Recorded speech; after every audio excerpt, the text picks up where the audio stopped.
నిజంగా ఈ నాటకం మనల్ని కొంతసేపు శతాబ్దాల వెనుకకు తీసుకువెళ్ళింది.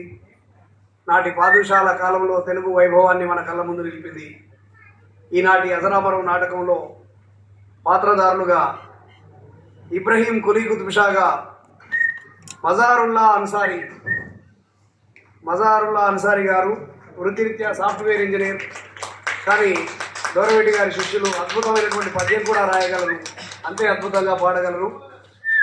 నిజంగా నవాబు దిగి వచ్చిండా అన్నట్లు అనిపించింది. అభినందనలు. తరువాత నిజంగా సైన్యాధ్యక్షుడు ఎలా ఉండాలో రూపంలోనూ భావంలోనూ అదే పర్సనాలిటీని ప్రదర్శించినటువంటి అమీన్ ఉల్ ముల్క్ పి ఆశీర్వాదం గారు వృత్తిరీత్యా తెలుగు ఉపాధ్యాయులు. నిజంగా అమీన్ ఖాన్ ఇలాగే ఉంటాడేమో అన్నంత అద్భుతంగా వారు జీవించారు. తర్వాత మరింగంటి అప్పలాచార్యులుగా శ్రీ పల్లె శివయ్య గారు, వీరు కూడా తెలుగు పండితులు. మరింగంటి సింగరాచార్యులుగా మండల గురునాథం గారు, వీరు ఈరోజే నాటకంలోకి ప్రవేశించారు, కానీ చాలా అద్భుతంగా నటించారు. గురునాథం గారికి అభినందనలు. అదేవిధంగా ఈనాటి అజరామరం కథానాయకుడు పొన్నగంటి తెలంగాణగా కమలేష్. చాలా అమాయకమైన రూపం, అందమైన రూపం. యామిని అందుకే ఆయనను బహుశా వరించి ఉంటుంది. చాలా అద్భుతంగా నటించిన కమలేష్కు అభినందనలు. అదేవిధంగా యామిని, ఈ యామిని చూసి చాలామంది నిజంగానే అమ్మాయి అనుకుంటున్నారు. ఆయన పసుల హనుమంతు, బహుముఖ ప్రజ్ఞాశాలి, గొప్ప చిత్రకారుడు కూడా. అదేవిధంగా సంగీతంలోనూ ప్రవేశం ఉన్నది, మంచి కవి. యామిని నిజంగా హనుమంతు గారు యామిని పాత్రలో జీవించారు. ఇక మనల్ని ఆద్యంతం కడుపుబ్బ నవ్వించిన నరసన రౌహుబుద్దీన్ గారు, వారు సాంఘిక శాస్త్ర ఉపాధ్యాయులు. మొన్న జనవరి 30 నాడు రిటైర్ అయ్యారు. కానీ చాలా అద్భుతమైనటువంటి ప్రతిభా సామర్థ్యాలున్న బహుముఖ ప్రజ్ఞాశాలి. ఎంతసేపు అయినా కూడా ఆయన బాడీ లాంగ్వేజ్ కానీ, ఆయన డైలాగ్ డెలివరీ కానీ ప్రేక్షకులను నట్టే ఆకట్టుకునే విధంగా ఉంటుంది. వారికి హృదయపూర్వక అభినందనలు. ఇక అద్దంకి గంగాధరుడుగా మధుర శ్రీనివాస్, ఆయన ఇంటి పేరే సాధక నామధేయుడు ఆయన, ఎందుకంటే అంత మధురమైన గానం వారిది. అదేవిధంగా సారంగు తమ్మయ్యగా ఎన్ఆర్ఎం శ్రీనివాస్ గారు, వారు తెలుగు టీచర్. అదేవిధంగా కవి చౌడప్పగా కడియాల మధుసూదన్ రావు గారు సీనియర్ తెలుగు టీచర్, వారు రిటైర్డ్ టీచర్. చాలా అద్భుతమైనటువంటి నటనను ప్రదర్శించినందుకు వారికి అభినందనలు. అదేవిధంగా కందుకూరి రుద్రకవిగా తలారి ప్రకాష్ గారు.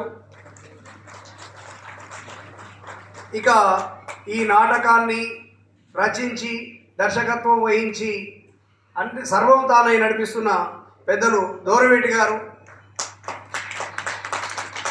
దూరవేటి గారి గురించి నేను ప్రత్యేకంగా చెప్పవలసిన పని లేదు, ఎందుకంటే వారు బహుముఖ ప్రజ్ఞాశాలి. 55 పుస్తకాలు రాశారు. అనేక రంగాలలో ప్రవేశం ఉన్నది. చిత్రకళ, సంగీతం, నాట్యం, సాహిత్యం బహుముఖంగా వారున్నారు. వారి మీద పరిశోధన చేయడం నా జీవితంలో అదృష్టంగా నేను భావిస్తున్నాను. దూరవేటి గారి సమగ్ర సాహిత్యం అధ్యయనం అనే అంశంపై నేను కాకతీయ విశ్వవిద్యాలయం నుంచి పరిశోధన చేసి ఉన్నాను. వారికి హృదయపూర్వక శుభాకాంక్షలు సార్. నెక్స్ట్, ఈనాటి కార్యక్రమానికి సంగీత దర్శకులు లాల్ రెడ్డి గారు, కీబోర్డ్ వేణుగోపాలాచారి గారిని పరిచయం కావాల్సిందిగా కోరుతున్నాం. అదేవిధంగా తబలా శశిభూషణ్ గారు, అలాగే తమ యొక్క వ్యాఖ్యానంతో నవ్వుల పువ్వులు పూయించే కోటం చంద్రశేఖర్ గారు, వారిని వేదిక మీదకి పరిచయం కావాల్సిందిగా ఆహ్వానిస్తున్నాం. Welcome sir. అదేవిధంగా తదనంతరం ముగింపు సభ ఉంటుంది. అతిథులు వేదికపైకి వస్తారు. తర్వాత నటులకు సన్మాన కార్యక్రమాలు ఉంటాయి.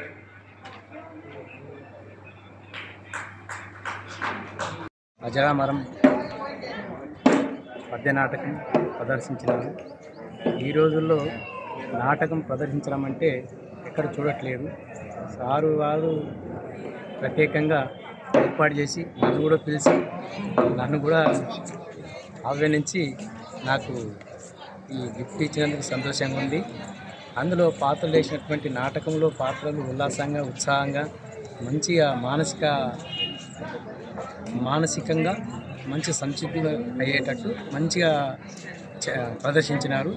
ఈ రోజుల్లో ఇలాంటి పద్య నాటకాలు లేవు కాబట్టి వీళ్ళు వేసినది మంచిగా అనిపించింది. ఒక సినిమా చూడలేకపోతున్నాం. సినిమాలో ఎట్లా ఉన్నాయి ఈ రోజుల్లో అంటే అంత బాగా యాక్షన్ ఫైటింగ్ ఇవన్నీ చూసి బాగా విసిగెత్తినాము. తక్కువ మెసేజ్ ఉంది. ఇది మనకు ఉల్లాసంగా మానసిక ఉల్లాసంగా మంచిగా మెంటల్ పీస్ ఉండేటట్టు చూసినాం.